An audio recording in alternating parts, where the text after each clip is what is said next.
Ethics की Kautilya batch की ये फाइनली हमारी कंटेंट वाली क्लास स्टार्ट होने जा रही है। पहली क्लास मैंने आपसे ओरिएंटेशन डिस्कस कर लिया था। दूसरी क्लास में मैंने आपके साथ डायग्राम डिस्कस किया था, जहाँ पे मैंने आपको एक स्केलेटन दिया था, बताया था कि अगर एक वेरिएबल के साथ अगर मल्टीपल डायमेंशंस हैं, 2 डायमेंशंस, 3 डायमेंशंस, 4 डायमेंशंस, 5 डायमेंशंस वगैरह हैं तो कैसे करेंगे। ये भी बताया था कि अगर 2 वेरिएबल्स हैं या 3 वेरिएबल्स हैं तो किस तरह से हम डायग्राम बना सकते हैं। अब लेकिन वो तो मैंने एक स्केलेटन दिया था। Now for that you will also B need a content, क्योंकि अल्टीमेटली आप स्केलेटन तो बना के आओगे नहीं, आपको एक कंटेंट की जरूरत पड़ेगी। वो कंटेंट आपको अब मिलना शुरू हो रहा है। So you must understand now कि अब जो भी आने वाला है, जो भी आगे आने वाला है वो बहुत इंपॉर्टेंट है। सो इस क्लास को बहुत ध्यान से देखना, because if you will B missing the content तो आपको आगे बहुत दिक्कत होगी। अभी तक आपके ऐप में ऑलरेडी हमने डायग्राम्स वगैरह अपलोड कर दिए हैं सेगमेंट 1 वाले, एंड अपार्ट फ्रॉम दैट जो से रिलेटेड शॉर्ट नोट्स हैं वो ऑलरेडी अपलोड कर दिए गए, मिनोमिक्स अपलोड कर दिए गए। You can go and check, you will find them to be very much beneficial for your preparation. ठीक है, आगे बढ़ते हैं। सेगमेंट 1 का ये सिलेबस है। इस सिलेबस को एक्चुअली हम 2 पार्ट्स में देख सकते हैं, तोड़ सकते हैं। यूपीएससी ने भी दिया ही ऐसे है।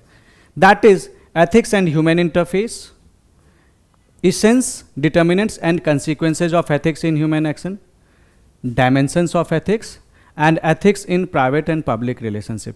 ये 3 टॉपिक्स है।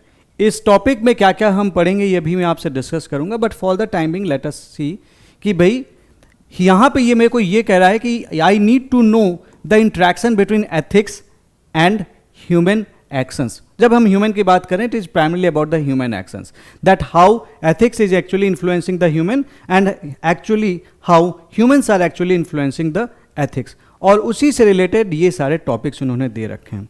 दूसरी चीज जो पार्ट 2 में हम पढ़ेंगे, we will be reading about the human values. What are values. अब यहाँ पे देखो, अब जैसे यहाँ पढ़ रहे हैं तो हम डेफिनेशंस वगैरह पढ़ेंगे, यहाँ पे हम देखेंगे कि व्हाट आर दस वैल्यूज, हम लीडर्स, रिफॉर्मर्स, एडमिनिस्ट्रेटर से क्या सीख सकते हैं, ये बहुत सारी चीज़ें।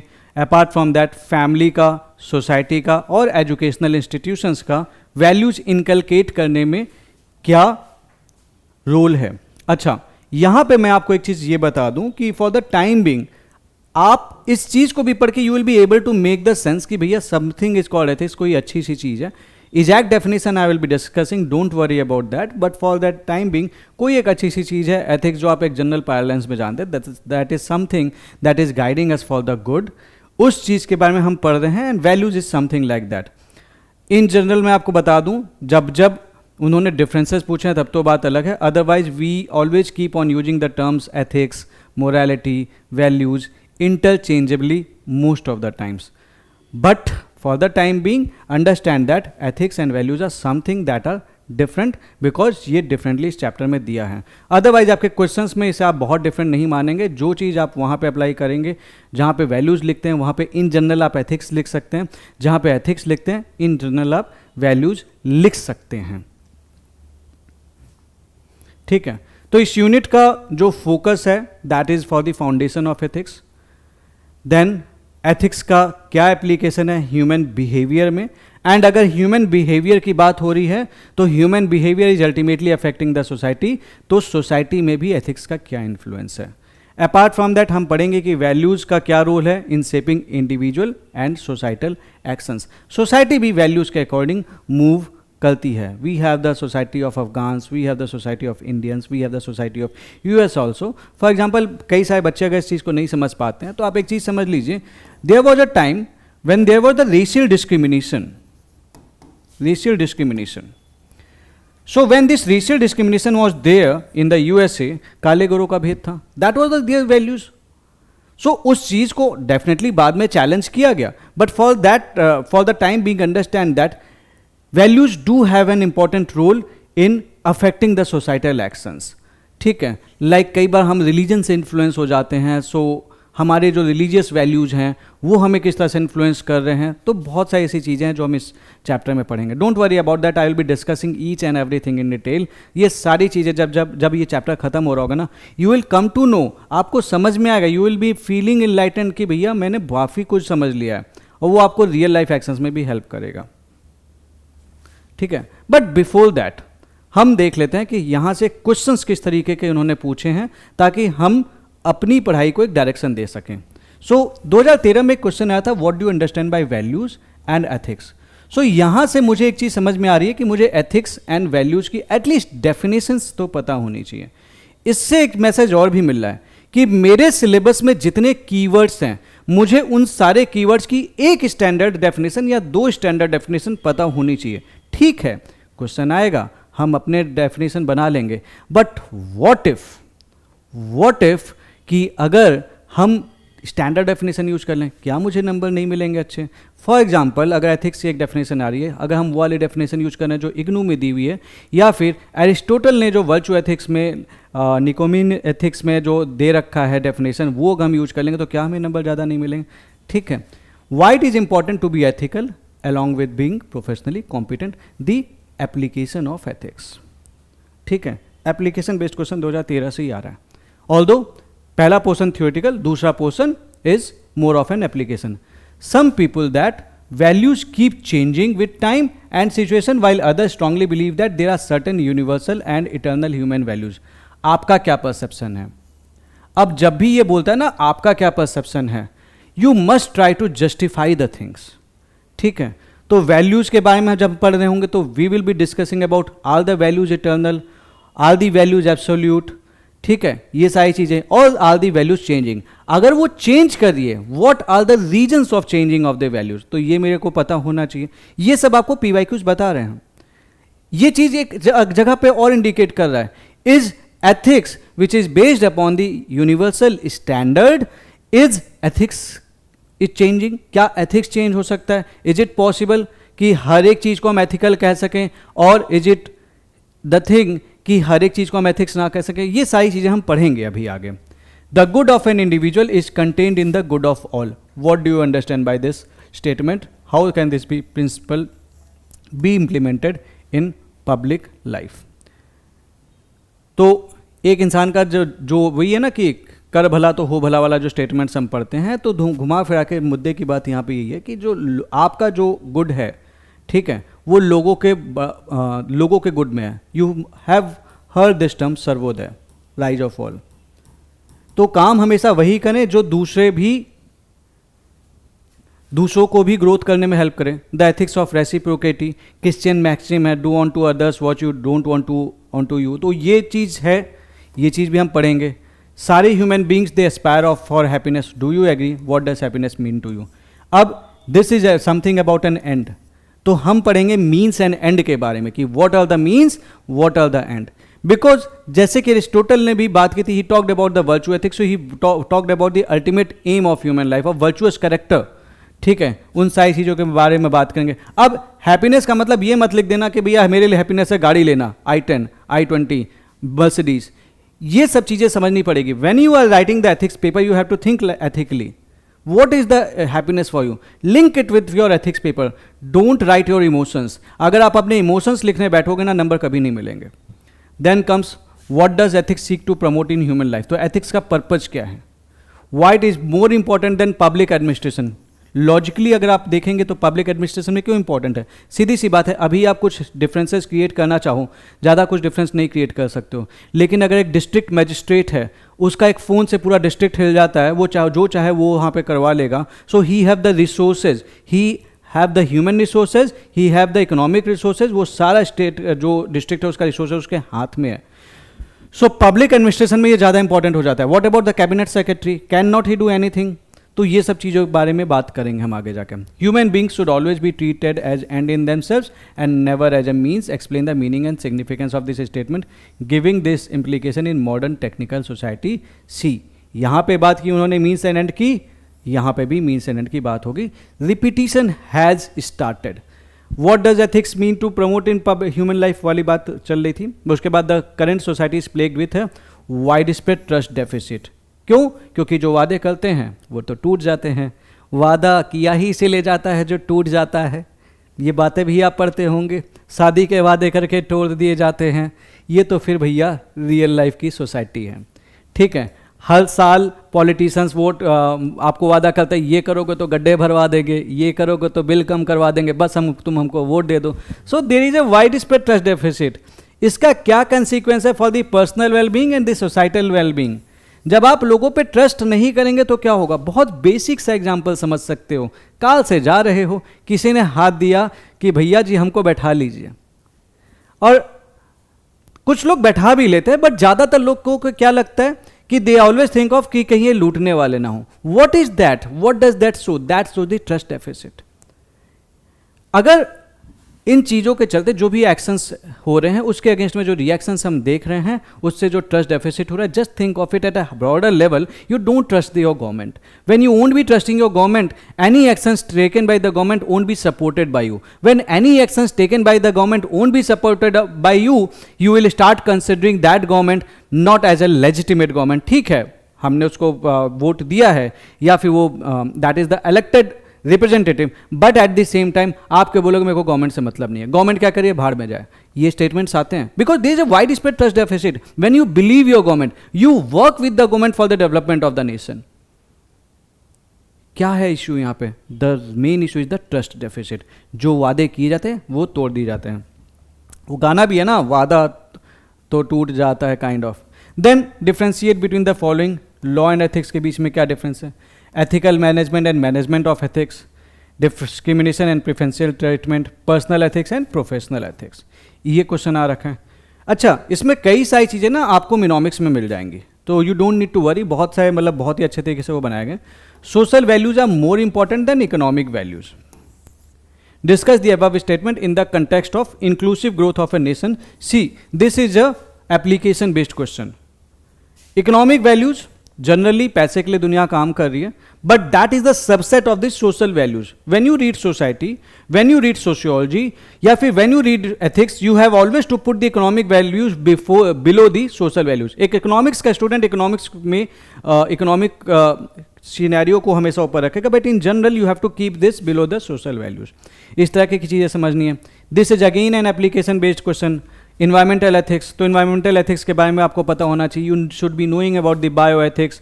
यूथनेशिया वगैरह वाली चीज़ों के बारे में आपको पता होनी चाहिए. There are lot of stuff we will discuss. तो क्यों इंपॉर्टेंट है स्टडी करना?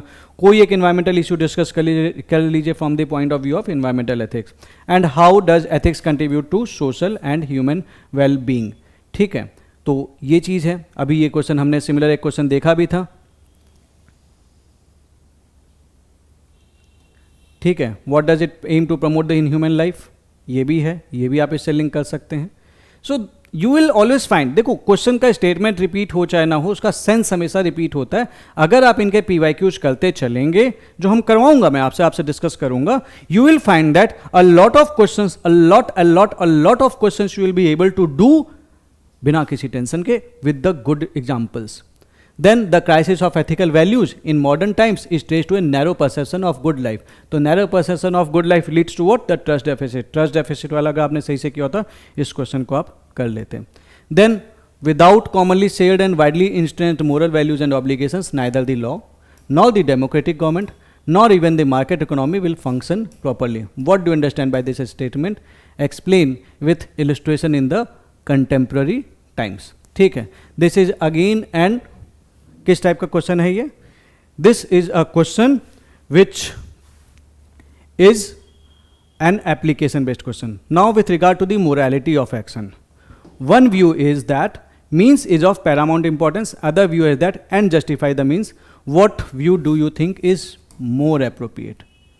ठीक है, सो अगर आप ज़्यादा टेक्निकल जाएंगे, this is basically about deontology versus teleology. ठीक है, I will be discussing that when I will be taking the chapter. But means and end आप देखिए 3 बार आ गया इस पे सवाल, तो आप समझे PYQ की क्या इंपॉर्टेंस है. What are the basic principles of public life? Again, what are the basic principles of public life? अभी हमने इस क्वेश्चन को देखा था.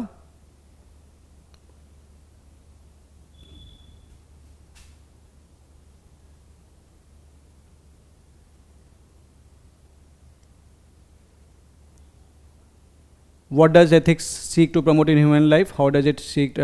It is more important in public administration. और जब आप ये टर्म पढ़ रहे होंगे तो ऑब्वियस ही बात है पब्लिक लाइफ के बारे में भी पढ़ रहे ही होंगे. ठीक है, discuss the role of ethics and the values in enhancing the following three major components of comprehensive national power: human capital, soft power and social harmony. पढ़ेंगे इसको. That is again an application based question. Hatred is destructive of a person's wisdom and conscience that can poison a nation's spirit. Do you agree with this view?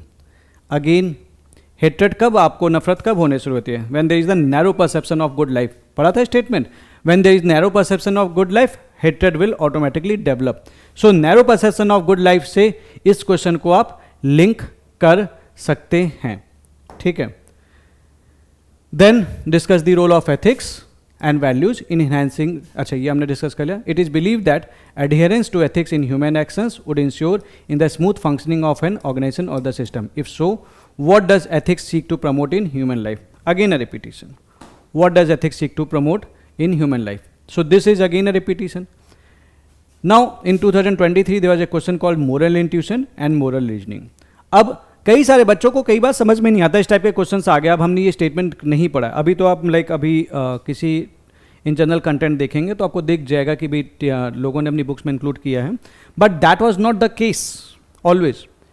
आप starting की अगर books देखेंगे तो आपको ये नई स्टेटमेंट नहीं मिलेंगे.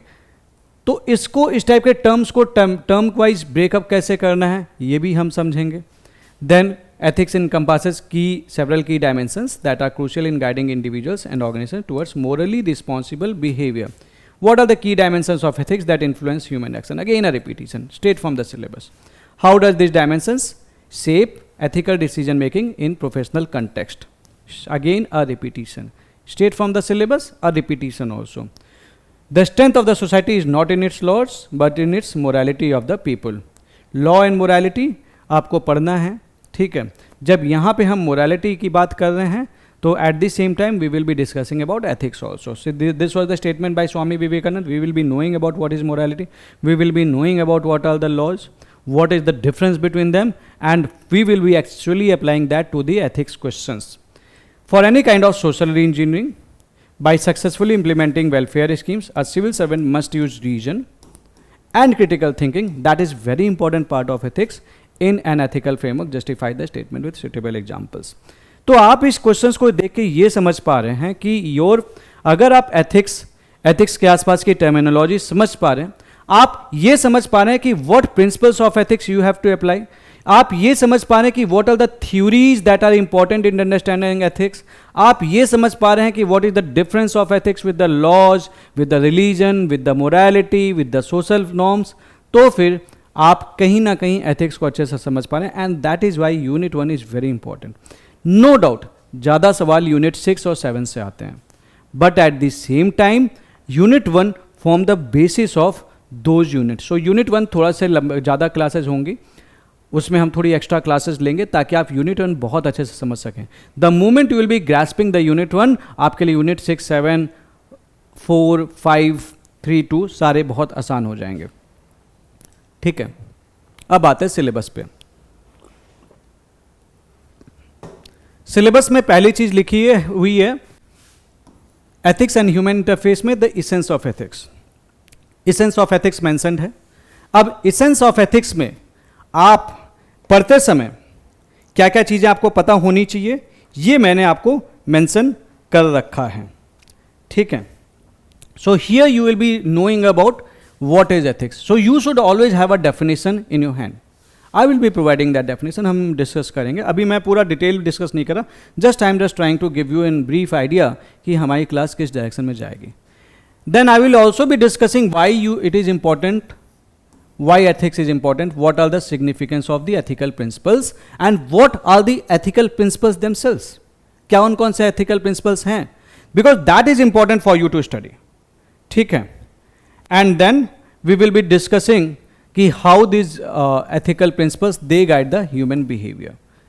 So essence of ethics में ये 2-3-4 चीज़ें हैं जो हम जानेंगे. उसके बाद determinants of ethics. What are the determinants? Determinant मतलब the constituent parts. So if I am saying something called ethics, what are those things which actually make up the ethics? So you will be understanding the factors that shapes an individual or society's sense of right and wrong. Such that there are some of the personal factors. आपके कुछ life के experiences होंगे, उन life के experiences basis पे what you do you take the decision. जो आपके individual traits हैं, वैल्यूज हैं, इमोशंस हैं, लाइक आप एक फैमिली में हैं, उस फैमिली में बड़ों की इज्जत की जाती है तो आप भी इज्जत करने लगते हैं।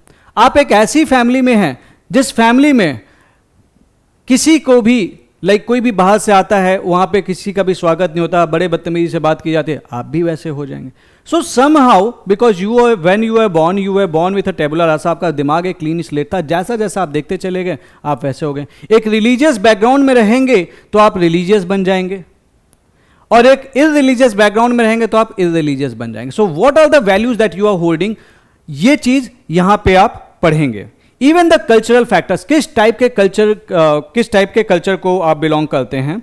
Like there is a tradition in India that कभी कभी अगर कोई बाहर से आता है, कोई बड़ा आता है, तो हम उसका पैर छूते हैं।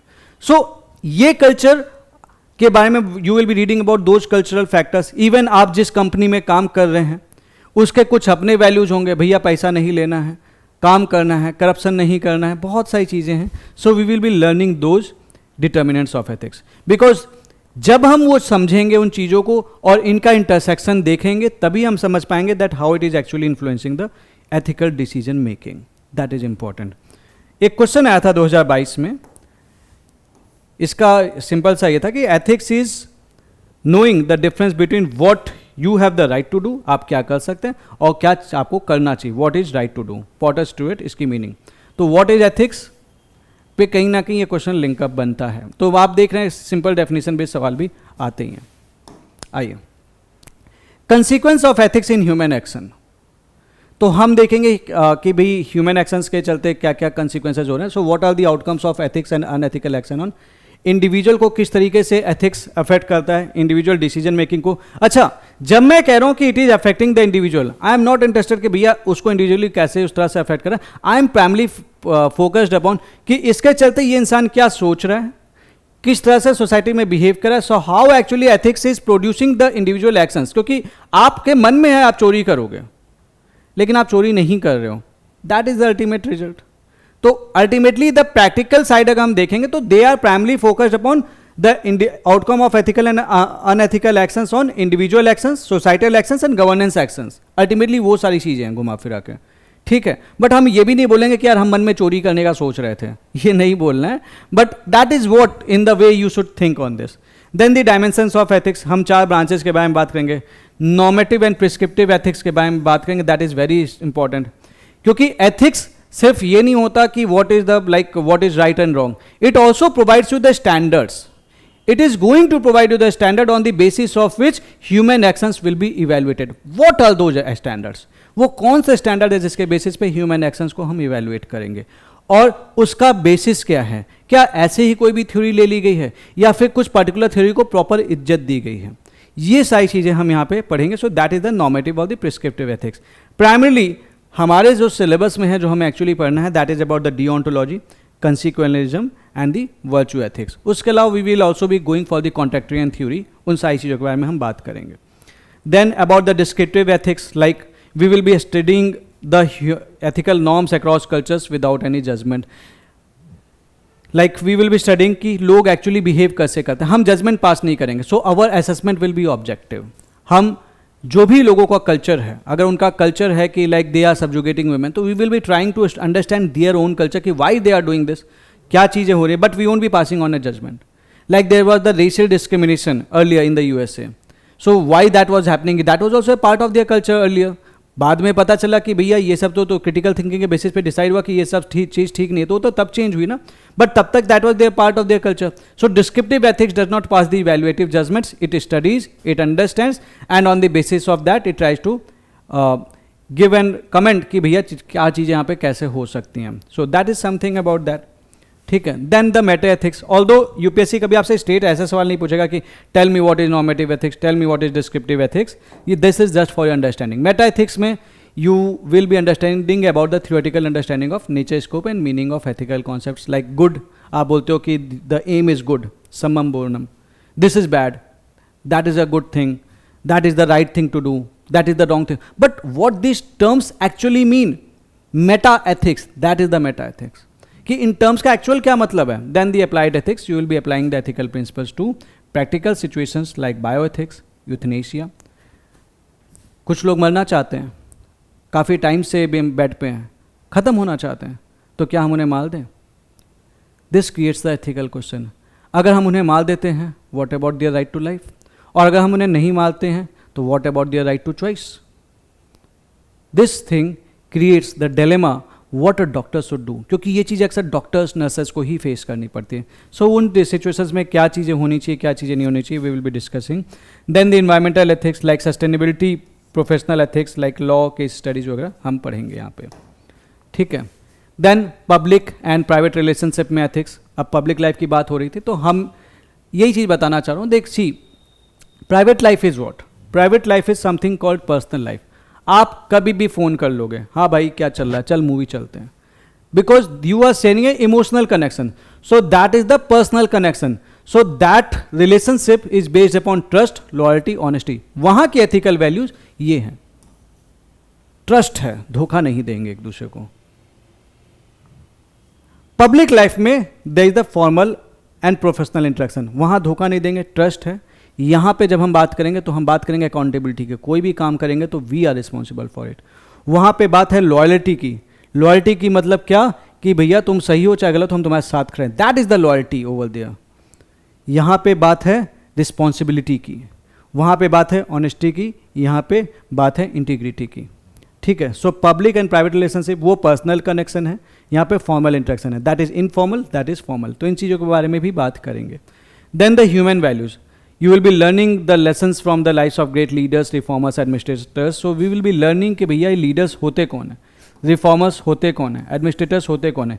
एक चीज़ तो तय है कि अगर ये हम इनको कह रहे हैं कि these are the great, so these are the influential people, कुछ बड़े लोग हैं। अब ये कुछ बड़े लोग हैं, कुछ बड़े बड़े ज्ञान दे के गए होंगे, वो बड़े बड़े ज्ञान हम अपनी पर्सनल डिसीजन मेकिंग में कैसे यूज कर सकते हैं और हम पब्लिक डिसीजन मेकिंग में कैसे यूज कर सकते हैं, हम इन चीज़ों को पढ़ेंगे। और एक लीडर जो होता है, he bring the changes actually, like you have a leader called Gandhi.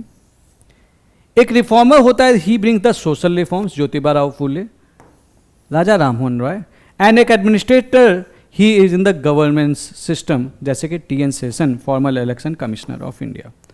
So how the things we can learn from them and we can then apply in the personal and public decision making. This public decision making comprise of two things. पहली चीज जो आप publicly behave करते हो, दूसरी चीज the public administration वाली चीजें भी आ जाती हैं। तो you will be learning from some TN Seshan, some day you will be election commissioner. So इन्होंने कैसे बिहेव किया होगा उस टाइम पे, गांधी जी होते तो क्या करते, बहुत सारी चीज़ें आप सोचते हैं। On the basis of that you take the decisions, because the moment you will be taking up the administration, you will be becoming part of UPSC, the part of the public administration, you will face many things whereby you will have to take the decisions based upon the available things। तो वो जो भी आपके सामने जो available situations होंगी उस time पे कई बार आपको ये लगेगा यार ये भी सही है, कई बार लगेगा ये भी सही है, और आप ये डिसीजंस इसके फेवर में लोगे तो ये डिसीजन गलत हो जाएगा, इसका हार्म होगा, और ये डिसीजन लोगे तो ये डिसीजन का हार्म होगा। तो somehow you what you do, you actually are confused. It creates a situation called the ethical dilemma. So you will be learning to differentiate between role of leaders, reformers, and administrators. You will be learning how their values and teachings can be applied in governance, and you will be drawing their lessons for ethical decision making. That is the main purpose. Ethical dilemma forms one of the most important part of the case study. आजकल ethical dilemma के around ये लोग questions बनाते ही बनाते हैं, ठीक है। So it will help you to resolve the ethical dilemmas, क्योंकि आपकी लाइफ में जब आप काम कर रहे हैं you will be facing the multiple different situation जहाँ पे आप परेशान होते हैं। सो बड़े बड़े लोगों की लाइफ में भी तो इश्यूज आए होंगे, ठीक है। अब ऐसे ले लीजिए, like although we won't be including Lord Rama in the leader, administrator and all, but still एक एग्जाम्पल ले लेते हैं कि उनकी लाइफ में भी एक सिचुएशन ऐसी आई थी। राजा थे, राजा के बेटे थे, होने वाले राजा थे, पापा ने वचन दे रखा था। Suddenly just think of that, वो we call him Ram and lord Ram, उन्होंने एक डिसीजन लिया कि मेरे पापा ने एक वादा कर रखा था मम्मी को, इन्होंने ये डिमांड रखी है। He didn't took a movement to take a decision which was right, that मुझे I don't want this property and all, मुझे प्रॉपर्टी का नहीं चाहिए, तब तो राज्य पाठ की बात होती है, प्रॉपर्टी तो अभी तो ये कैपिटलिस्टिक टर्म है. And he went to the, जंगल चले गए 14 साल के लिए. द मोमेंट सीता मैया came to know about this, she told मैं भी चलूंगी. The moment Lakshman came to know कि भैया जी जाना ये भी चलेंगे. The moment Bharat came from outside and he came to know कि भैया चले गए, he also went to lord Ram and say नहीं मैं भी आपके साथ रहूंगा. But although lord Ram tell him कि भैया घर चले जाओ. So what I want to say कि आपको क्या लगता है अगर ये चीज़ें इवेंट्स हुए होंगे तो क्या इनके लिए डिसीजंस बहुत आसान होंगे? बिल्कुल आसान होंगे. जो व्यक्ति एक एथिकल इंसान होता है उसके लिए डिसीजंस अक्सर आसान होते हैं, because he know his priorities. तो ethical principles will help you to decide your priorities and that priorities are based upon what the right choices. आप उस टाइम पे जो भी चॉइसेस करेंगे यू विल ऑलवेज आउटवे की आउटकम्स एंड ऑल, क्योंकि अब तो पब्लिक एडमिनिस्ट्रेशन वाली बात है, ठीक है, वहाँ पे प्रैक्टिकलिटी वाली भी चीज़ें चलती है. तो you will always weigh the pro and cons, you will always weigh कि फ़ायदा किस में है, नुकसान किस में, ज़्यादा जनता का फ़ायदा कहाँ पे हो रहा है, तब आपको कई बार स्टेप्स लेने पड़ेंगे. Accordingly you will be taking the decisions. तो वो सारी चीज़ें डिस्कस करेंगे, अलग अलग थ्योरीज में क्या चीज़ें होती हैं. Then we will be discussing about the role of family, society, educational institutions in inculcating values. Family is what, this is the first source of values. कैसे first source of values? Mummy लोग यही सिखाती है ना, चोरी मत करना, पापा के पास से पैसे चोरी मत करना सिखाती हैं, क्योंकि बहुत सारे बच्चे लोगों को कॉमिक्स पढ़ना है, ठीक है, तो पापा के पास से निकाल लेते हैं. पापा लोग बोलते नहीं हैं लेकिन दे फील लाइक कि भैया चोरी नहीं करनी चाहिए, बट मम्मी लोग थोड़ा सा स्ट्रिक्ट होते हैं इन सब चीज़ों पे. तो mother is actually the first source of value, क्योंकि बच्चा स्टार्टिंग से ही माँ के साथ पहले रहता है. पापा तो ठीक है आते जाते रहता है, बट मदर के साथ रहता है, तो mother is the first source of value, ठीक है. देन द फैमिली जहाँ पे वो अपब्रिंगिंग होती है. Then the society. This society, ये सोसाइटी जब ये बाहर निकलता है अपने घर से, तो this set standards of acceptable behaviour. ये इसको बताती है कि वो किस तरह से बिहेव कर सकते हैं. जैसे आप मंदिर जाते हैं तो आप चप्पल पहन के तो नहीं चले जाते, आप चप्पल बाहर उतार के जाते हैं. ये किसने सिखाया आपको? ये आपकी सोसाइटी ने सिखाया. So society set standards for the acceptable behaviour through culture, through the law, through the religion, through the tradition, through the norms. और ये रीज़न है कि कई बार हम एथिक्स को इन चीज़ों से कंफ्यूज कर जाते हैं.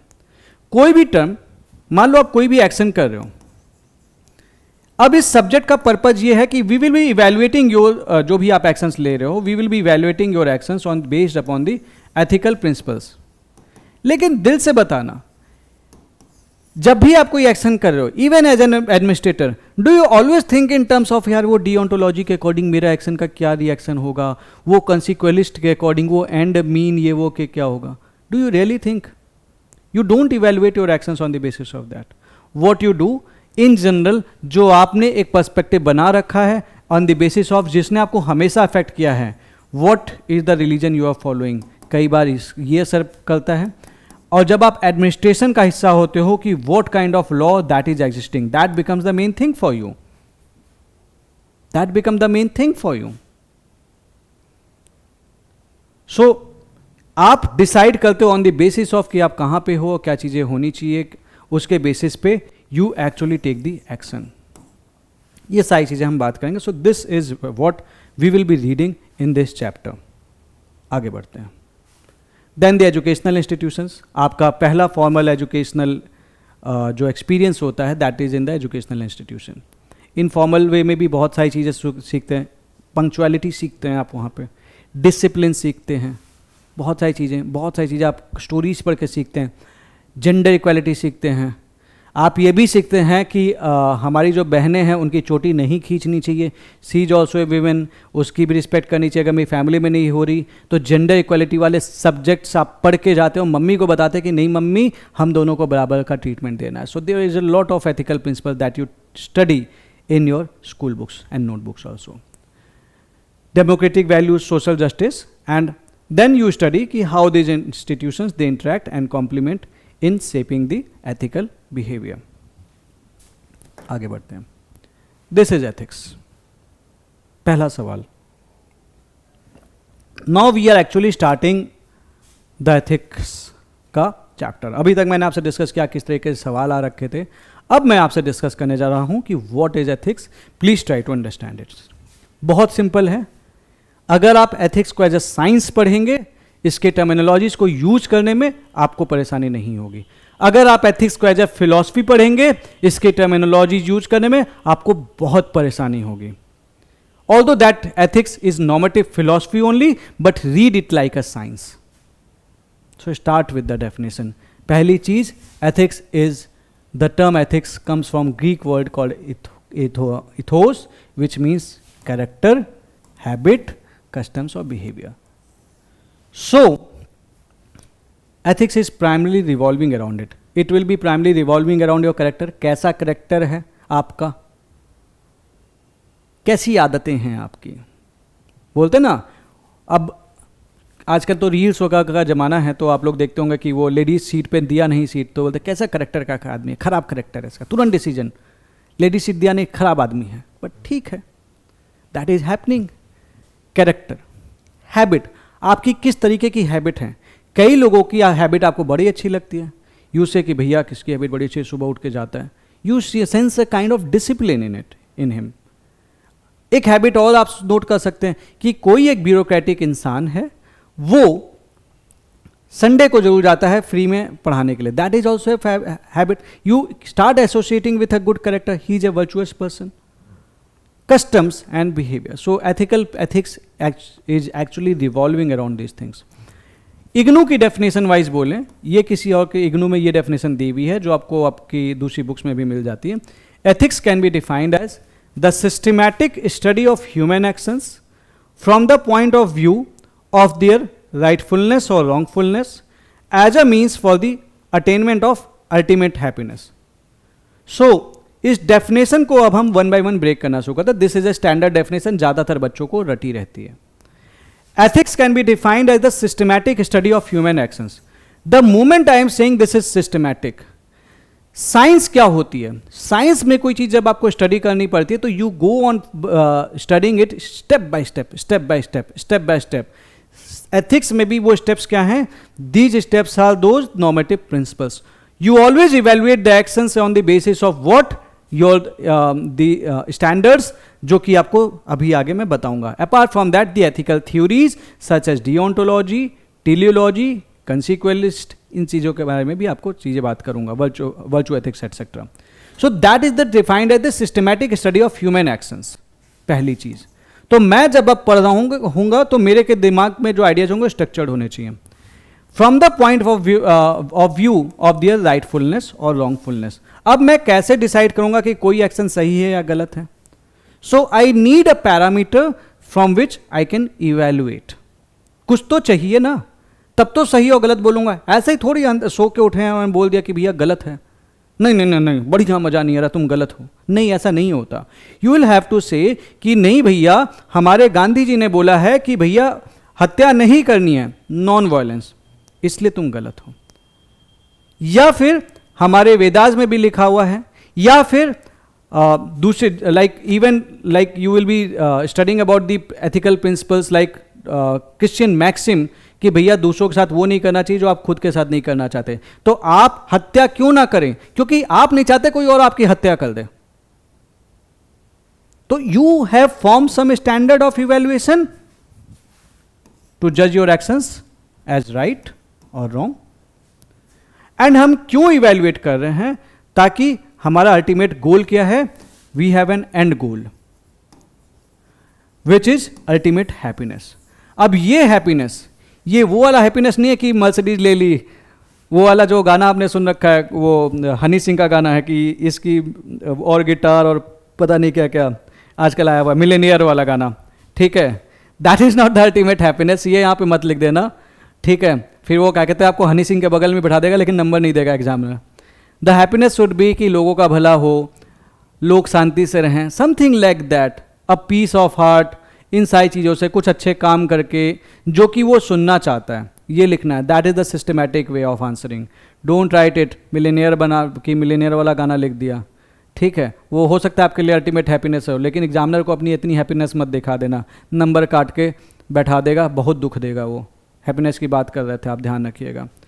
So ethics can be defined as the systematic study of human actions from the point of view of their rightfulness or wrongfulness as a mean of ultimate happiness.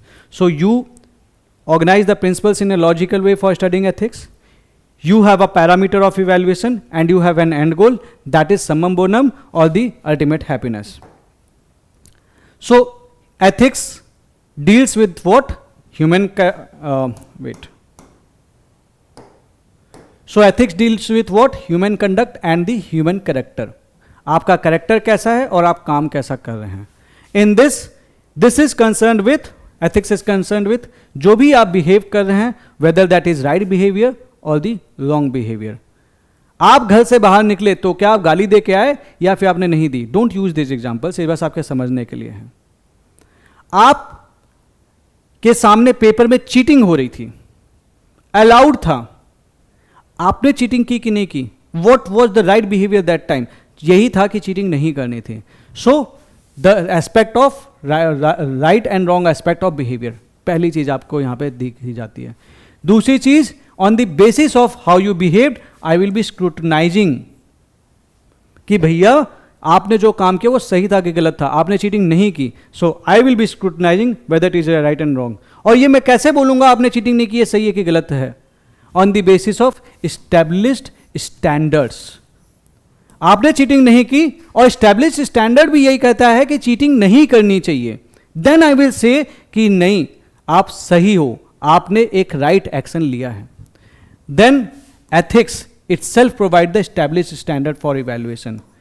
और ये कैसे प्रोवाइड करता है? Through the normative theories. वो 3 4 5 6 theories हैं जो उसमें हम आएंगे.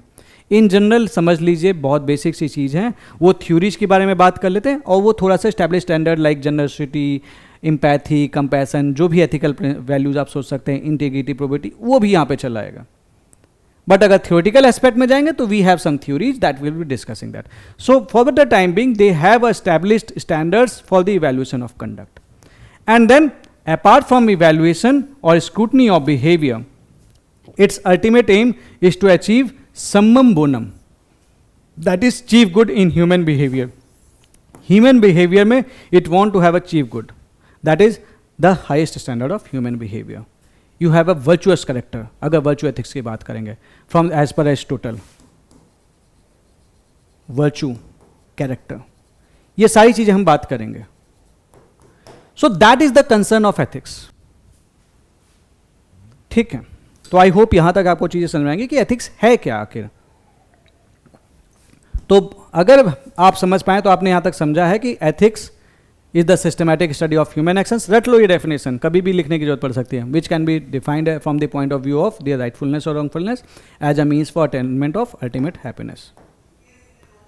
कुछ यूनिवर्सल स्टैंडर्ड्स जिसके बेसिस पे हम डिसाइड करते हैं कि whether your actions are ethical और unethical, whether your actions are right और रॉन्ग. ये हैं कुछ यूनिवर्सल प्रिंसिपल्स जो से normally across all culture it is accepted there are ethical.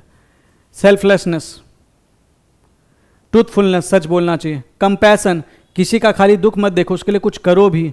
Peacefulness, शांति से रहो. फॉरगिवनेस, किसी ने कोई हरकत की उसे माफ कर दो. Responsibility, love and caring, gratitude and humbleness. Indian cultures के कुछ examples, some examples from the Indian culture. Ahimsa, that is the non violence. Indian culture से आ रहा है ना. आप जैनिज्म और बुद्धिज्म में अहिंसा को बहुत इंपॉर्टेंट रोल पाएंगे. आपको पता है जैनिज्म में अहिंसा को तो इस हद तक लिया जाता है कि you will find some Jain monks, वो क्या करते हैं अपने नाक के अराउंड ये रखते हैं ताकि उनकी सांस इतनी तेज ना हो कि कोई जीव जंतु मर जाए उनकी सांस से. So that is the kind of care that they are taking to bring in the to exemplify this example of ahimsa. Gandhi ji ने अडॉप्ट किया, he applied it to the Indian national struggle, we got the independence. So ethical principles they are useful. Violence से हम नहीं जीत पाते शायद, लेकिन non violence से हमने अपनी इंडिपेंडेंस जीत ली. And that is one of the like without any bloodshed उस लेवल का और वो सारी चीज़ों के बिना we have won our independence. That is actually an achievement. Then the satya, आपको वैदिक टीचिंग्स में भी मिलेगा. Yoga Sutra in Ramayana, lord Ram is called Maryada Purushottam because he stood for truthfulness and righteousness. कभी झूठ नहीं बोलते थे, जो सही है उससे साथ वो खड़े रहते थे. And that is why he is called the Lord Ram. Earlier he was Ram. Lord ऐसे ही नहीं बनता कोई, उसके लिए उसने वो चीज़ की होती है जिसके बेसिस पे लोग उसे लॉर्ड मानते हैं. इसी तरीके से आपका यूपीएससी का एग्जाम ऐसे ही नहीं निकलेगा, आपको भी उस लेवल की मेहनत करनी पड़ेगी, तब आपके नाम के आगे आईएएस बनेगा, आईएएस लिखा जाएगा. आपको भी थोड़ा एथिक्स पे ध्यान देना पड़ेगा.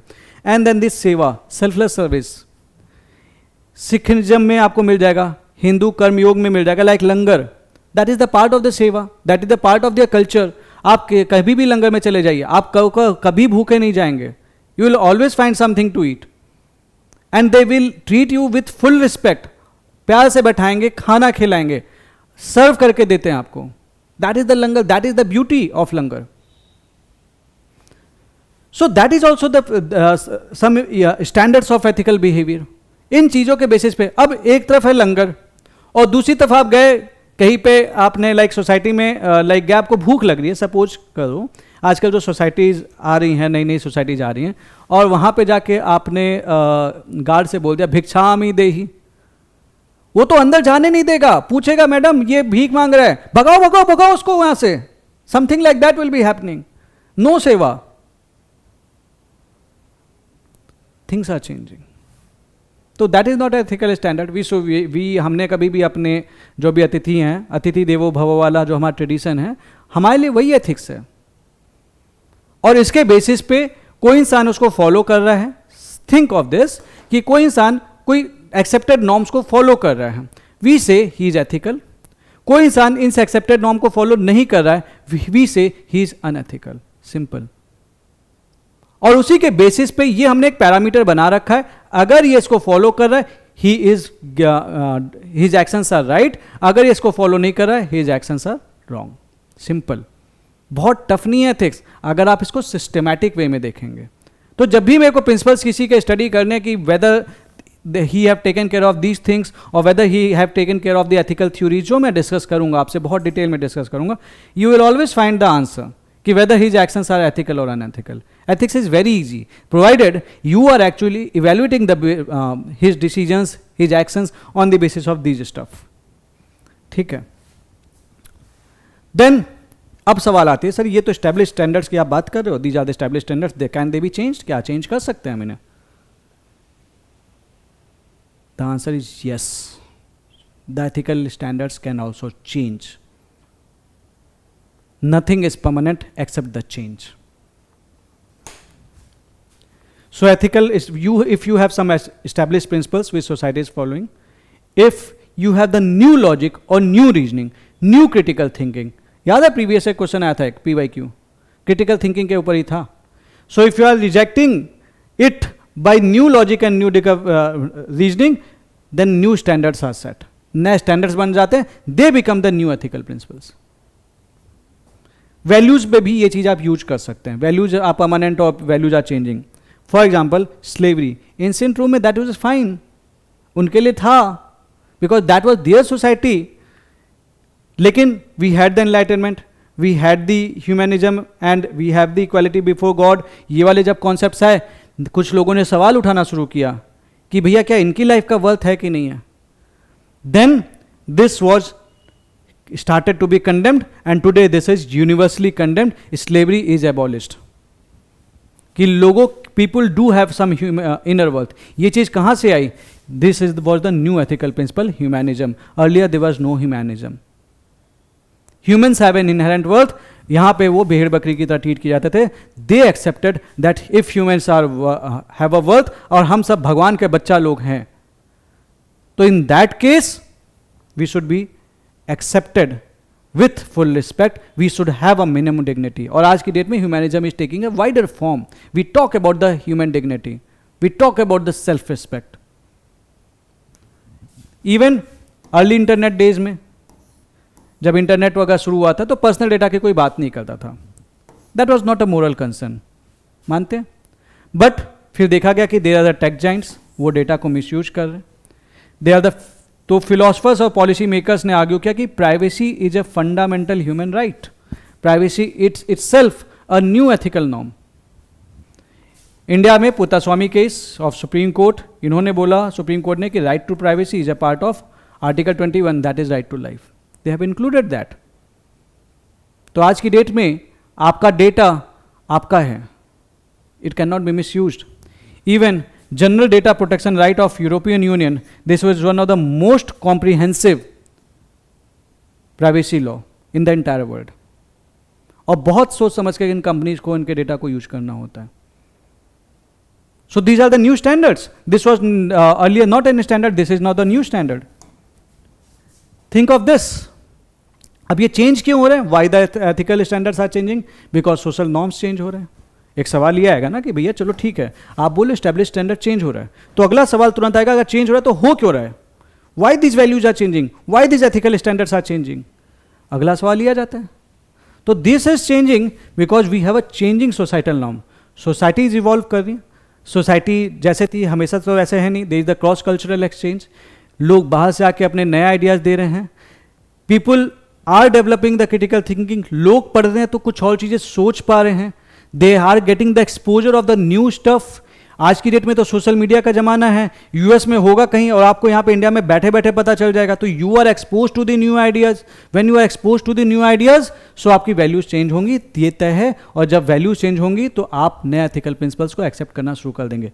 Slavery was condemned and women's rights had started to be accepted. पहले वीमेंस के राइट्स कहाँ थे? वोटिंग राइट्स तो थे ही नहीं उनके पास, यूएसए में भी नहीं थे।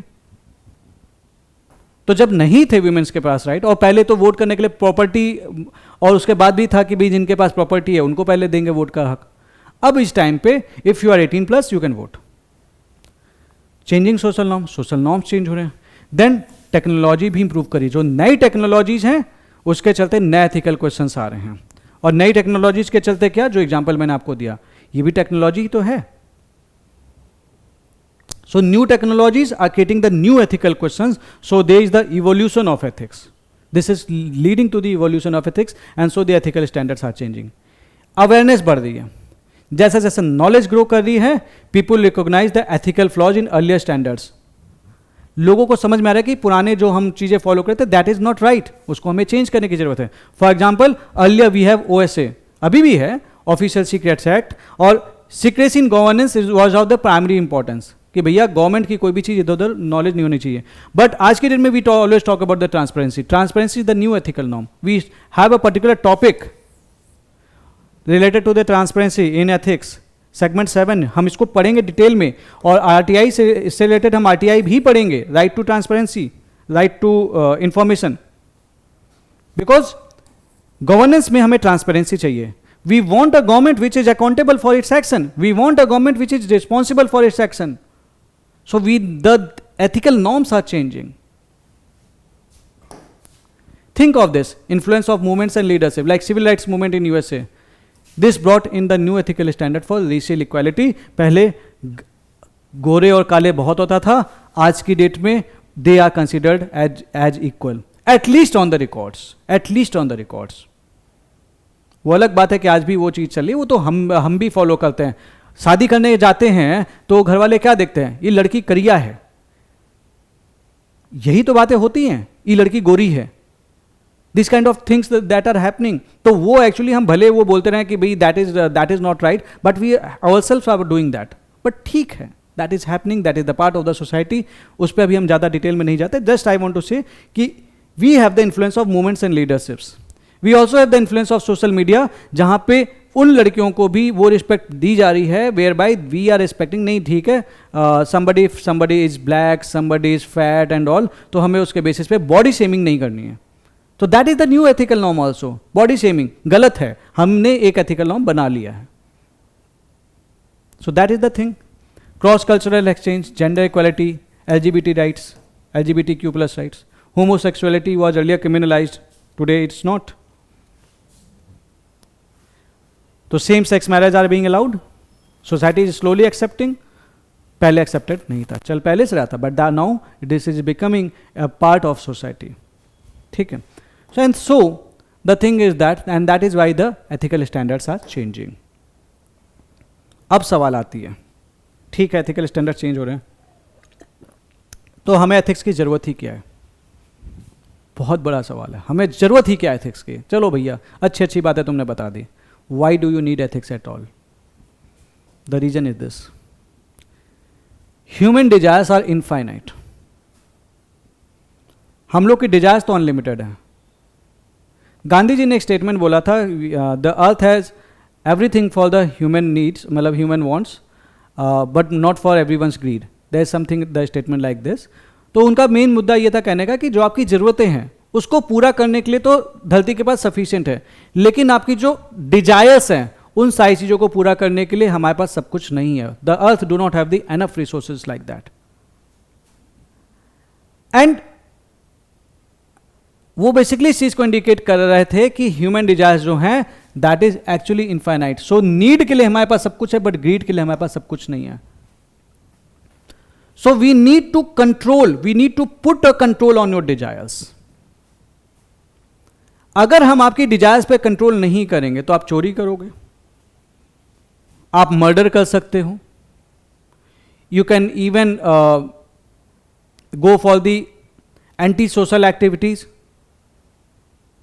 तो बहुत सारे ऐसे एक्शंस हैं जो आप लेंगे जो कि गलत होंगे सोसाइटी के लिए। और जब जब आप ऐसे एक्शन लेंगे, when ever you will be taking such actions, तब तब सोसाइटी डिसइंटीग्रेट होगी। और सोसाइटी डिसइंटीग्रेट होना नहीं चाहती है, क्योंकि सोसाइटी अगर डिसइंटीग्रेट हो जाएगी तो हर जगह लाइक त्राहिमाम देयर विल बी chaos, और society wants to stay in order. Society does not want the disorder and chaos।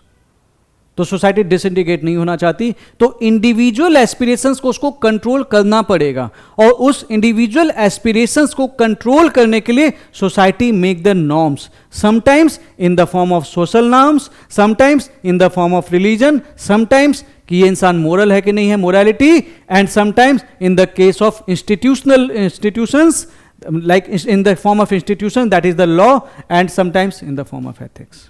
And that is why morality वाली चीज़ें बोलती है भाई चोरी नहीं करनी है, अब गलत है, मतलब आपका एक अंदर कंसाइज बनेगा। रिलीजन आपको बोलता है कि भाई चोरी नहीं करनी है, लॉ भी बोलता है चोरी नहीं करनी, सोशल नॉर्म भी बोलते हैं चोरी नहीं करनी, एथिक्स भी बोलता है तुमको चोरी नहीं करनी। This is all things are focused upon just one thing, that you should control your desire. When you will be controlling your desire, in that case जब आपके डिजायर्स कंट्रोल हो रही होंगी तो आपके एक्शंस सोसाइटी के एग्जिस्टेंस को threaten नहीं करेंगे। और जब आपके एक्शंस सोसाइटी के एग्जिस्टेंस को थ्रेटन नहीं करेंगे, सोसाइटी अपने रिसोर्सेज को सही जगह पे लाके सोसाइटी के डेवलपमेंट में लगा पाएगी। अदरवाइज तो आपको कंट्रोल ही करती रह जाएगी। जस्ट थिंक ऑफ दिस, जो ताजमहल में अटैक हुआ था, कसाब, सारे कसाब बन जाए, एन एंटायर स्टेट, कभी नहीं होगा ऐसा, but still let us assuming an hypothetical situation, सबने गन उठा ली, व्हाट विल हैपन देन? सब एक दूसरे का मर्डर कर रहे हैं, मजा आ रहा है खेलने में, काउंटर स्ट्राइक चल रहा है। So what will happen if they are enjoying the killing? If they are actually enjoying the killing and they are killing each and every person, society आपकी डिसइंटीग्रेट हो जाएगी। Government law and order maintain कैसे करेगी? तो उस चीज को control करने के लिए गवर्नमेंट ने बोला कि भैया तुम मर्डर करोगे तो उठा के जेल में डाल देंगे, तो तुम डर गए? तुमने बोला ना ना भैया हम मर्डर नहीं करेंगे, हम फ्रॉड नहीं करेंगे, हमको जेल में मत डालो, हम चोरी नहीं करेंगे, हमको मत डालो। ये आपको लीगली भी परसुएट करते हैं, ये आपको इनफॉर्मली भी परसुएट करते हैं। और कुछ जगह पे तो तुमने रिलीजियस बात नहीं मानी तो तुम्हें फतवा जारी कर दिया जाएगा। बहुत सारी चीज़ें होती हैं, ठीक है। सो इन सारी चीज़ों के through a kind of social engineering is going on in the society. जब आप पैदा होते हैं, it's your brain is like a clean slate, that is the tabula rasa. John Locke का ये कॉन्सेप्ट है।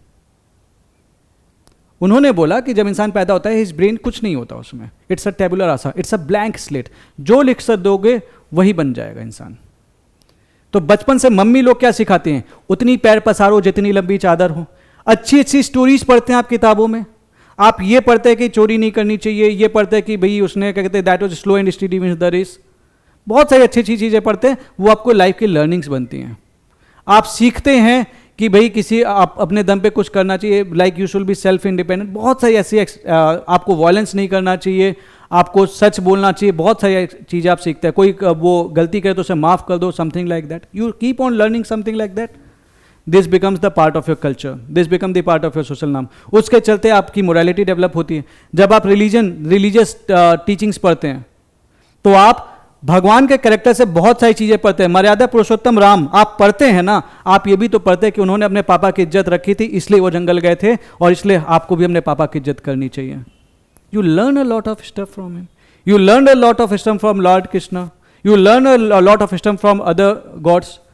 सारे भगवान के आप कुछ कुछ खासियत है, ठीक है। अब वो अलग बात है, इंद्र भगवान में मुझे कुछ खास दिखता नहीं है, बाकी भगवान में फिर भी दिख जाता है, ठीक है। उनको तो हमेशा इसलिए कोई ना कोई राक्षस आके परेशान कर देता था। एनीवे ये फन का पार्ट था, इसे मत डालना, ठीक है।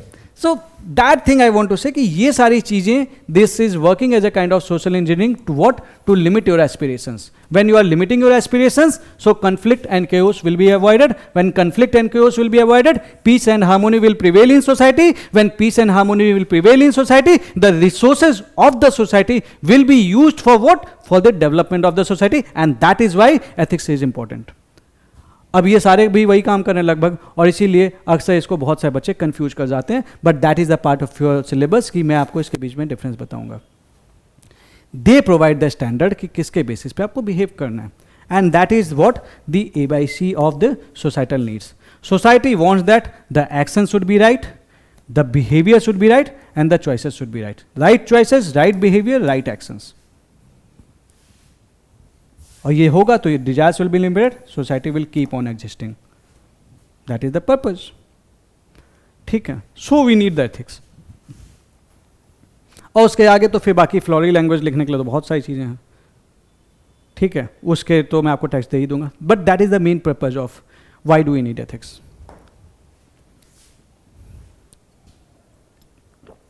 ये सेकंड ARC रिपोर्ट है एथिक्स पे, इनकी डेफिनेशन देखते हैं। Ethics is a set of standards, ये मैंने वहीं से स्टेट वो पेज ले लिया है। Ethics is a set of standards that society place on itself and which help guide behaviour, choices and actions. A, B, C.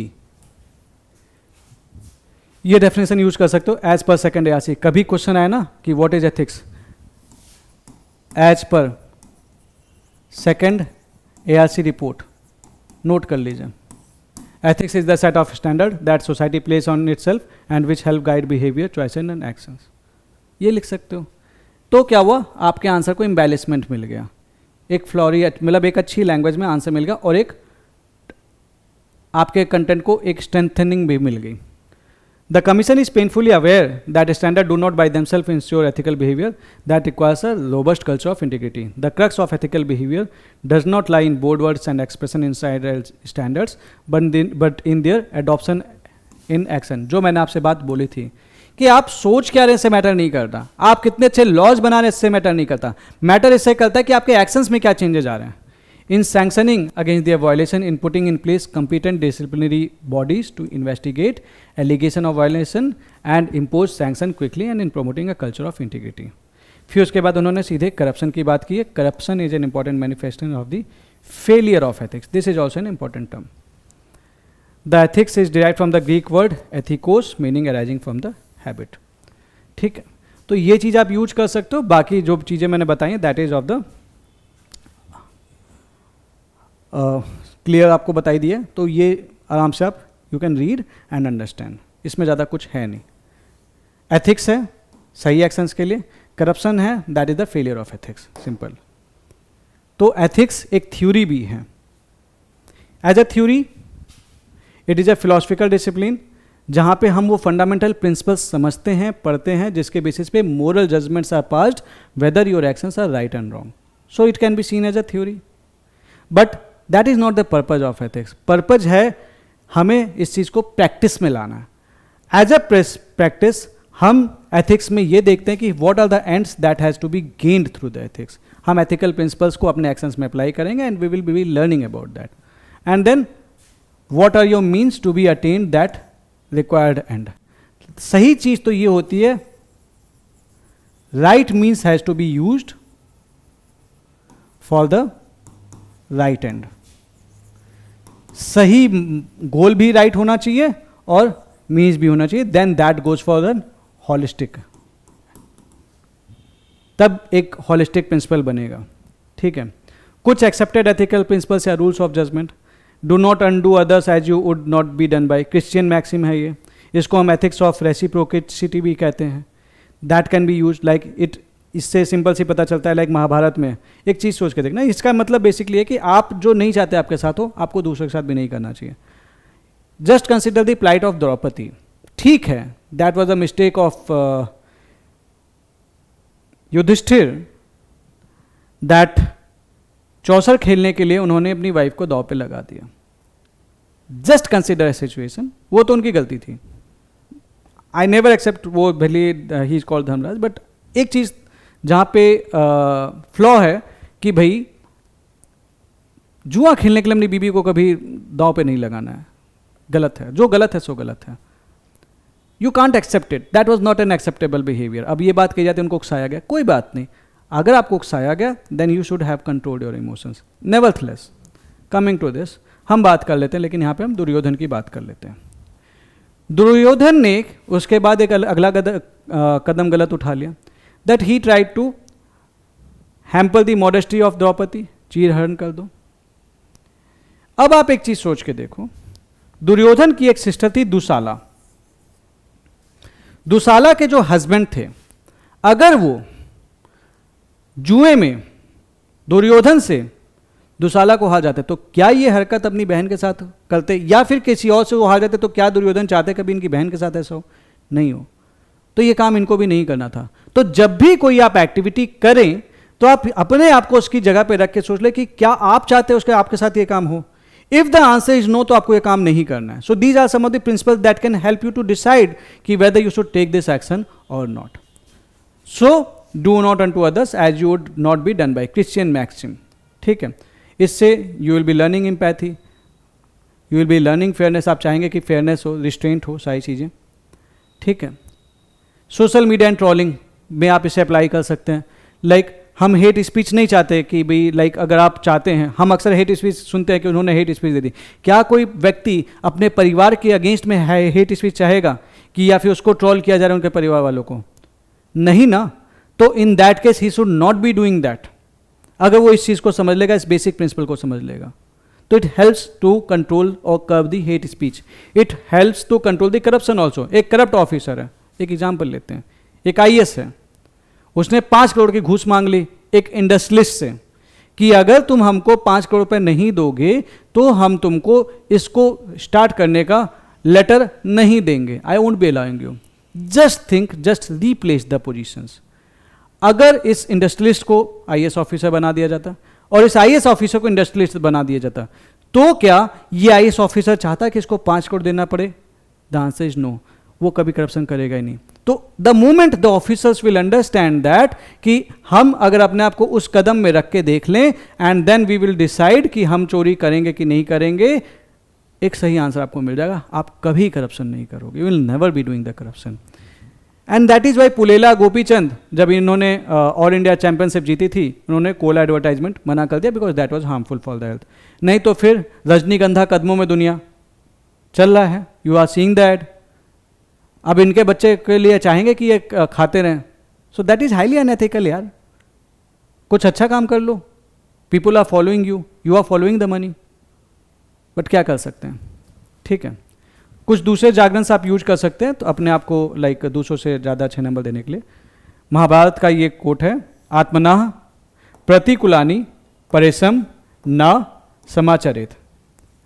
इसका मीनिंग सेम है जो ऊपर है, जो क्रिश्चियन मैक्सिम है, कोई भी यूज कर सकते हो. That is the golden rule of compassion also. So this form the sense of धर्म एंड राइटियस कंडक्ट. सीधी सी बात है, जो मैंने आपको एक्सप्लेन किया सेम एक्सप्लेनेशन इस पर अप्लाई हो जाएगा. आपको ये यूज करना है ये कर लीजिए, वो यूज करना है तो वो कर लीजिए. ठीक है. अब आती है स्कोप ऑफ एथिक्स. एथिक्स को हमें अप्लाई कहाँ कहाँ पे करना है. क्या हर वो एक्शंस पे हम अप्लाई कर सकते हैं? The answer is no. अब हम आँख झपका रहे हैं, क्या इसमें कुछ एथिक्स है? देयर इज नथिंग एथिक्स वाली चीज in that. Human actions are done. तो the cases, 2 kinds of actions in case of human. One is called the human action, other is called the action of humans. Action of humans और human actions में ये difference है कि ये actions intentional होते हैं, ये अनइंटेंशनल होते हैं. ठीक है. जैसे कि आप किसी की हेल्प करना चाहते हो क्योंकि आप खुद दयालु बनना चाहते हैं. So that you have a goal in mind, and with a goal in mind you are actually acting. You are not coerced. आपको किसी ने फोर्स नहीं किया हेल्प करने के लिए. You did it willfully.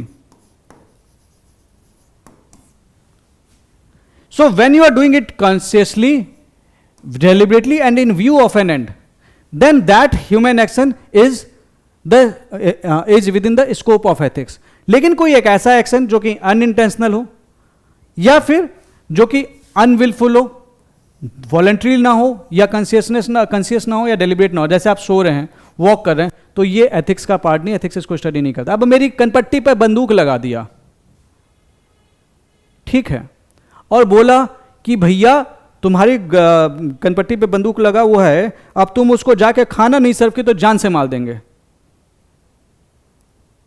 अब मेरे पास खाने के लिए मेरे को भूख लग रही है और फिर भी मैंने अपना खाना उठा के उसको दे दिया. अगर ये बंदूक नहीं लगी होती तो मैं जिंदगी में ना देता, लेकिन बंदूक लगी हुई है तो मैंने जाके दिया. अब दूसरे से कोई देख रहा है तो can he call my action as ethical? It is not ethical action, क्योंकि मेरा action it's not wilful, it's not voluntary. तो आपको देखना पड़ेगा कि जो एक्शन सामने वाला ले रहा है whether it is voluntary, whether it is willful और नॉट. जब वॉलंटरी होगा, विलफुल होगा, तभी हम उसे as an ethical dimension wise study करेंगे. ठीक है. Now ethics and human interface. What is interface? Interface is the meeting और interaction between two distinct identities. Simple, दो चीज़ों में इंट्रैक्शन हो रहा है, दोनों एक दूसरे को इंटरेक्ट कर रहे हैं, ये इसको अफेक्ट कर रहा है, ये इसको अफेक्ट कर रहा है, then that is the interface. So there is a dynamic relationship between ethics and human behaviour और the human actions. Ethics mould human actions reshape और इन्फ्लुएंस एथिक्स. एग्जाम्पल्स तो मैंने वैसे भी आपको दिखा दिए हैं. एथिक्स बोलता है झूठ मत बोलो, आप झूठ नहीं बोलते हो, it is actually moulding your action. Doctors oath लेते हैं इन द हिपोक्रेटिक ओथ, भैया पेशेंट की वेलफेयर आपको प्रायोरिटाइज करनी है अपनी पर्सनल ग्रोथ पे. इफ दे आर फॉलोइंग, तो व्हाट वी आर सीइंग कि ethics is moulding the human action. लेकिन ह्यूमन एक्शंस भी एथिक्स को मोल्ड करते हैं. Like it can challenge and redefine the ethical standards, जो कि उनको लगता है कि दैट इज आउटडेटेड या अनजस्ट एथिकल नॉर्म्स, जिसके बहुत सारे एग्जाम्पल्स मैंने आपको देखे. They are the ethical actions only. Ethical actions को चेंज करने वाली बात वही है कि ह्यूमन एक्शंस ने उसको चेंज किया है. Like gender equality, earlier we didn't have something called the gender equality, आज की डेट में बात हो रही है. इवन दिस स्लेवरी भी जो हमने चेंज किया, that was actually earlier slavery was not a concern, rather humanism के आने के बाद we have started thinking of कि भैया all humans are equal, every human is the बच्चा ऑफ गॉड और द किड ऑफ गॉड और the son of God, so सबको वो ट्रीटमेंट मिलना चाहिए. And then that we started saying no, slavery is bad. So human actions have reshaped the ethical norms. तो ये चीजें हमने यहाँ पे समझनी थी. अब इवोल्यूशन ऑफ एथिक्स पढ़ लेते हैं. यहाँ पे देखो, मैं आपको बहुत डिटेल में नहीं जाऊंगा, थोड़ा थोड़ा चीजें बताऊंगा, क्योंकि this is form the part of unit 5 and few theories will be form the part of this class also. और उसके लिए मुझे एक सेपरेट क्लास की जरूरत है. तो अभी थोड़ा बेसिक समझ लेते हैं, because this is about the history of the evolution of ethics. काम आएगा. इरिजनेबल नहीं पढ़ा रहा हूँ आपको, बहुत सारी चीज़ें मैं आपको अभी दिखाऊंगा कि आप ये चीज़ें पढ़ते हैं. ठीक है. पहली चीज़ तो ethics is as old as humanity. Parents and teachers कुछ कुछ बच्चों को सिखाते आए हैं, बहादुरी सिखाते हैं. Courage is also for them the ethical principle कई सारी सोसाइटी में. ठीक है. Temperance is also an ethical principle कई सारी सोसाइटी में. एंड जब ये लिखा जाने लगा, पहले तो भाई बोल बोल के सिखाते थे, बाद में जब इन चीज़ों को लिखा जाने लगा, so that is become the first historical evidence of the origin of ethics. Western philosophy में बात कर लेते हैं. What about the ethics? We have this Greek philosophy, then the medieval period and the modern period. Greek society में there was a person called Socrates. Socrates started the idea of questioning. He started questioning whatever the things that were running on in his society. Socrates के जो student थे, he was Plato, जिनका नाम आप पढ़ते हैं, और इनके जो स्टूडेंट थे, इनका नाम है Aristotle. Aristotle is the first person who have actually established the virtue ethics, which is a part of your syllabus, that is the ethics of the character. So this you have to study. This is the part of your syllabus. So 5th century BC में जब हम actually इसको एक systematic study की बात करें, ethics की एक सिस्टमैटिक स्टडी यहाँ से शुरू हुई विद एरिस्टोटल, सिस्टमैटिक जो हम बात कर रहे थे। बट ओरिजिनेटर कौन है? सोक्रेट्स हैं। उन्होंने बोला कि जो भी बिलीफ्स एंड प्रैक्टिसेस चल रही हैं, जो भी चल रही, जो राजा वगैरह बोल रहे हैं, जो थियोलॉजियंस वगैरह वहाँ के बोल रहे हैं, नहीं भैया, हम इसको बिना क्रिटिकल थिंकिंग के हम एक्सेप्ट नहीं करेंगे। I am not going to accept your illogical stuff, simple.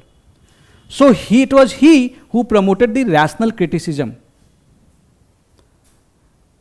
सो लोगों ने स्टार्ट करना शुरू किया, लोगों ने फॉलो करना शुरू किया, और लोगों ने रीजंस ढूंढना शुरू किया कि जो भी वो लोग बता रहे हैं वहाँ के जो रूलर्स वगैरह हैं कि what are the reasons behind that establish mode of conduct. Although उसके चलते उनको बाद में मार भी दिया गया, that is a different stuff, कि उन्होंने बोला कि भैया अपना सच एक्सेप्ट, अपना सच अपने पास रखो। But he was the person, he always wanted the people to think critically, वो झुके नहीं और मार दिए गए। सो it was he who looked for the logical reasoning between facts and values, and that build a base for the ethical philosophy। ठीक है, Socrates के बारे में थोड़ा सा और हम स्टडी करेंगे डिटेल में जब हम यूनिट 5 लेंगे। ठीक है, अभी भी that we are going for a brief history of ethics. Socrates के बाद आए प्लेटो, इनके बारे में भी पढ़ेंगे वहाँ पे। प्लेटो ये बोलते हैं कि जो मोरल रियलिज्म का उन्होंने बेसिस रखा, व्हाट इज मोरल रियलिज्म, उन्होंने बोला कि दो तरीके की दुनिया है, एक तो तुम्हारी दुनिया जो तुम जहां पे रहते हो, एक है दुनिया transcendental world. This is the world all the idea of forms. तो उन्होंने बोला जितने भी मोरल ट्रूथ हैं, let's say I say that generosity is the moral truth, let's say I say that love is the moral truth. तो independent of your personal opinion you are living over here, love नाम का कोई form है जो इस दुनिया में exist करता है, और यहां का जो तुम प्यार देख रहे हो ये उसका एक तरह से कॉपी है, it is a copy cat चल रहा है। तो इनका अपना एक इंडिपेंडेंट एग्जिस्टेंस है, they exist they independently, but तुम उसको देख वेख नहीं सकते, तुम फील कर सकते हो, देख नहीं सकते। So something like that. So there are two worlds, one is the transcendental world, one is the real world जिसमें आप रहते हैं, and that is why he gave, that is why this term is called the moral realism. जो moral है that exist in reality. Goal क्या था? To lead the way towards the vision of the good, और ये moral principles there were arranged in a hierarchical order, and सबसे ऊपर था the idea of good. ठीक है, so it is the first systematic investigation into the foundation of ethics. ठीक है, now coming to the sorry that was not the first systematic, वो ये Aristotle वाली बात चल रही थी। ठीक है, उसके बाद इनके स्टूडेंट आते हैं Aristotle. He led to the first systematic investigation जो मैंने आपको बताया था into the foundation of ethics. इन्होंने बोला he first sustained inquiry to normative ethics. इन्होंने बोला कि if you have a virtuous character then you are ethical. Ethics is the study of how to lead a good life. एक अच्छी life कैसे जीनी है, और आपकी लाइफ तब अच्छी होगी when you are achieving eudaimonia, that is flourishing और happiness by developing an excellent और द वर्चुअस कैरेक्टर। तो कोई भी एक्शन अगर मुझे इसे इवेल्युएट करना है तो I am just going to cross check my character कि मेरा कैरेक्टर कैसा जा रहा है उसमें। If my character is good in that action then that action can be ethical. क्या उस एक्शन से एथिक्स को like my character is right over here, my character is wrong over here, and accordingly he was actually discussing। अब इन चीज़ों को हम बहुत detail में जाएंगे अभी, when I will be taking up this virtue ethics in detail, और ये क्लास का ही पार्ट है, इस क्लास का नहीं, आगे की जो क्लासेस लूँगा, क्योंकि ये जो थ्योरीज मैं आपको बता रहा हूँ ना, ये यहाँ से इवोल्यूशन ऑफ एथिक्स, ये मैं इसके अलग से क्लास लूँगा आपके लिए, तब आपको और अच्छे से डिटेल में समझ में आएगा। तो he discussed about the practical side of human behaviour, Plato discussed about ideal और रिलीजियस एस्पेक्ट्स। मेडिवल पीरियड में हम दो लोगों के बारे में पढ़ते हैं, saint Augustus and saint Augustine. ठीक है, मेडिवल पीरियड में एथिकल फिलॉसफी और religious philosophy they were interchangeable. Saint Augustine he combined Christian theology with elements of Greek philosophy.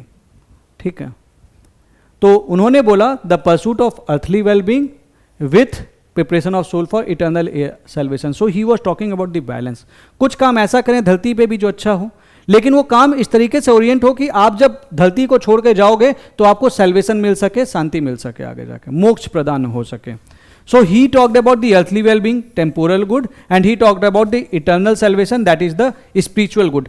दोनों चीज़ों को हमें ध्यान में रखना है, then your actions are ethical. So he talked about living virtuously in society, promoting peace, justice, love and order in human relationship. इसके चलते चीज़ों में stability आती है, moral harmony आती है. और यहाँ पे ही वो talked about preparing the soul for union with God in the afterlife, क्योंकि मरने के बाद भगवान के पास जाना है तो यू हैव टू लाइक ऐसे काम करके जाना कि स्वर्ग पहुँचो, काइंड ऑफ वो स्वर्ग नरक वाला कॉन्सेप्ट आ जाता है. तो उन्होंने इस चीज़ को बोला और साथ ही साथ बोला कि एथिक्स इज अ ब्लेंड, कि you practice virtue like justice, humility, temperance and charity to create a good earthly society. तो अर्थ को हम अच्छा बनाएंगे और उसी के अलावा हम अपनी सोल को ओरिएंट करेंगे गॉड की तरफ ताकि हमें मोक्ष मिल सके. So this was something that he actually discussed. ठीक है. So he talked about a balanced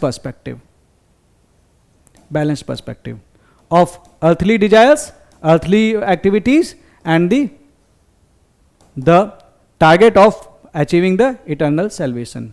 then Thomas Aquinas की बात कर लेते हैं. He talked about the Aristotle philosophy and the Augustine theology. इसको इन्होंने कंबाइन कर दिया. एरिस्टोटल फिलॉसफी, यहाँ पे रीजन की बात हो रही थी, नेचर, इंपेरिकल ऑब्जर्वेशन की बात होती, because he was the person who talked about the practical side of ethics. Then भगवान आपको सेल्वेशन वगैरह वाली चीज़ें देती हैं, भगवान आपको like with the divine revelation, grace and this. So he discussed about the human reason and Christian faith are not contradictory but the complementary. क्योंकि लोग हमेशा बोलते थे जो क्रिश्चियन फेथ है that was against the human reason. तो उन्होंने बोला नहीं, ऐसा नहीं है. जो क्रिश्चियन फेथ भी है that is not against the human reason. इसका मतलब आपके इवैल्यूएशन में समस्या है. तो उन्होंने he gave for a unified world view, nature, humanity और God exist in a rationally order hierarchy, all pointing towards God as the ultimate purpose. इसलिए जो भी हम काम करें वो सही काम करें. We should always abide by the ethical principles. So something like that they were discussing. And उसके बाद क्या हुआ, मॉडर्न एरा में इंटर करने से पहले वी हैड समथिंग जिसने पूरा तहस नहस करके रख दिया. Such that we have the industrial revolution. पूरी सोसाइटी चेंज हुई. पहले फ्यूडल सोसाइटी थी, लोग लैंड से like they were associating themselves with the land. और उस फ्यूडल सोसाइटी के बाद then we had a society which was capitalist in nature. So society started changing. We had the French Revolution. There was chaos and disorder in the society. So when there was chaos and disorder in the society, then the philosophers they started thinking of that society. कुछ तो ऐसे भी बोलते थे कि पुराना time ही ठीक था, बट बहुत सारे फिलोसफर्स और थिंकर्स जानते थे कि नहीं भैया, हम पुराने टाइम पे वापस नहीं जा सकते. So we need to study the problem that society are facing. These people understand that human problems, जो ये सोसाइटल प्रॉब्लम्स है, this are not natural, they are man made. अगर ये मैन मेड इश्यूज हैं तो हम इसको स्टडी कर सकते हैं. So they went on for this systematic investigation of the human society.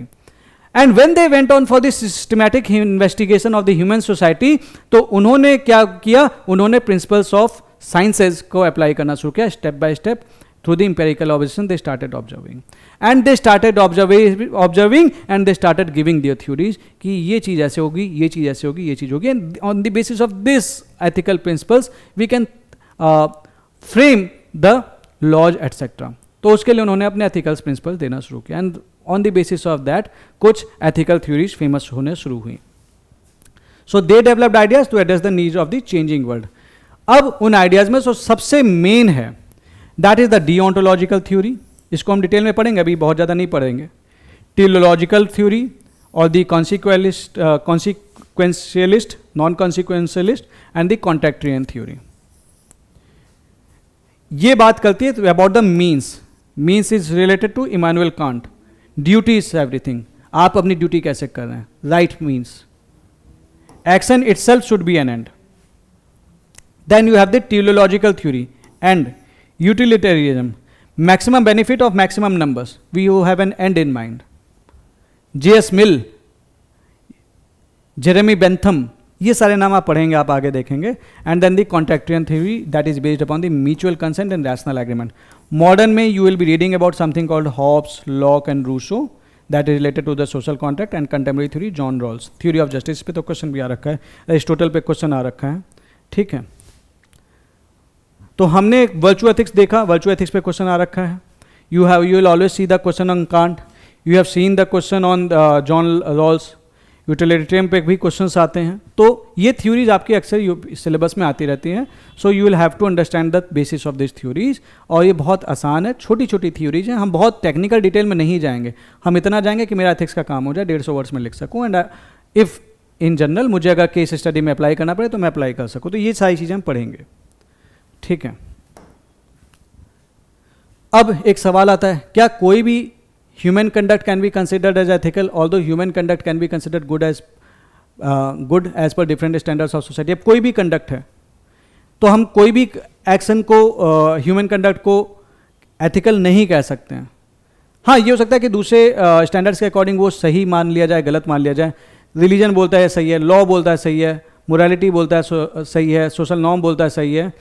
So human behaviour is always under scrutiny, ये मैंने आपसे डिस्कस किया ही था। And people does have good conduct as per the other standards to, जैसे कि हम नमस्ते करते हैं, दूसरों का पैर भी छूते हैं। People often confuse ethics, and यही रीजन है क्योंकि ये भी अच्छा काम करने के लिए बोल रहे हैं, एथिक्स भी बोल रहा है कि अच्छा काम करना है। तो this is the reason that we confuse ethics with religion, we confuse ethics with law, we confuse ethics with morality, and we confuse ethics with the social norms. And that is why it becomes important that you need to understand that ethics is not religion, ethics is not law, ethics is not morality, ethics is not social norm, and that will form the beginning of our next topic जब मैं आपसे अगली class लूँगा। जितनी चीज़ें मैं आपको बता रहा हूँ, ये सारी चीज़ें आपको जब आपका बेस बन जाएगा, यू विल फाइंड दैट कि आप इसको यूं ऐसे चुटकियों में यूज कर रहे हो और आपके आंसर अच्छे बनते चले जा रहे हैं। All you have to do is to do that कि आपको जो मैं पढ़ाता जा रहा हूँ समझते चले जाइए, कोई भी क्वेश्चन है पूछते चले जाइए, चैट बॉक्स में डाल दिया करिए, I will be answering to each and every question of you. इस यूनिट में थोड़ा सा टाइम लगेगा, बट इस यूनिट को कंप्लीट करने के बाद आप बाकी यूनिट्स में ना आपको टाइम नहीं लगेगा, because this is a very big unit and इसमें काफ़ी सारी चीज़ें हैं जो मुझे आपसे डिस्कस करनी है। You will be understanding the basis of theory, basics of ethics, you will be understanding the various kind of theories that are important for this ethical standards and all. So ये सारी चीज़ें हम discuss करेंगे। सो मिलते हैं आपसे अगली class में, जहाँ पे we will be taking the difference of ethics with all this stuff, and see you there. कोई डाउट रह गया हो तो you can put in the chat box, I will be answering you. Thank you very much.